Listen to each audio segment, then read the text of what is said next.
হাজরা থেকে বালিগঞ্জের দিকে যেতে গেলে ডান দিকে বড় করে লেখা দেখা যায় রিফিউজি হ্যান্ডিক্রাফটস। এখানে এসে আমরা এখানে কর্তৃপক্ষ থেকে জানতে পারলাম 1953 সালে ডক্টর বিধানচন্দ্র রায় রিফিউজিদের স্বনির্ভর করতে এক উদ্যোগ নিয়েছিলেন।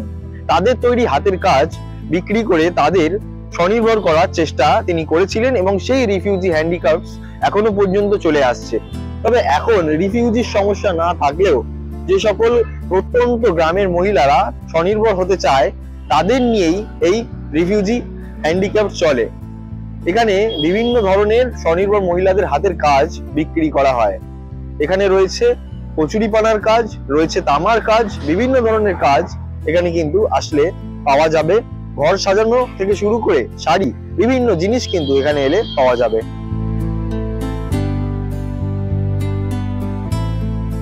এই নামটা হয়েছে ইন দ্য ইয়ার 1953। হ্যাঁ, যখন ভারত বাংলাদেশ ভাগ হয়, হ্যাঁ,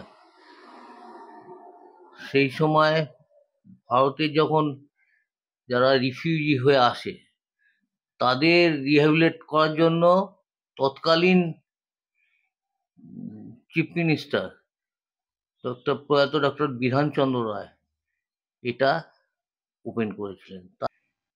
তখন এখন তো রিফিউজি প্রবলেম নেই, এখন প্রত্যেক জেলার এরকম আর্টিজানদের নিয়ে আমরা কাজ করি। এখানে হস্তশিল্পের যা যা জিনিস আছে, যেমন কাঠের কাজ, সুতোর কাজ, শাড়ির উপর কাজ করা, তারপরে বাঁশের কাজ, ডোকরা,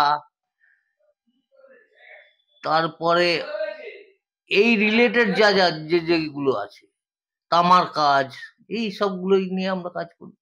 আজকাল দিনে খুবই দরকার মহিলাদের স্বনির্ভর হওয়াটা, আর্টিজানদের প্রমোট করা, ঠিক আছে, যাতে তাদের জিনিসগুলো নিয়ে আমরা যাতে লোকের মধ্যে সেটা ছড়াতে পারি। এটাই হচ্ছে আমাদের মেইন উদ্দেশ্য, যার জন্য আমরা বিভিন্ন জায়গায় প্রত্যন্ত গ্রামে গিয়ে আর্টিজানদের সঙ্গে আমরা ভিজিট করি, সেখান থেকে আমরা জিনিসগুলো তুলে আনি। মানে মূলত হ্যান্ডিক্রাফট বলতে যা যা বোঝায়, ধরুন টেরাকোটা, ডোকরা, তামার, এই যে কাজটা যেরকম তামার তারের কাজ, তারপরে এখন তো নতুন কচুরিপানারটা আসছে, এগুলোই মেনলি পাওয়া যায়। কাঁথা স্টিচের দুপাট্টা।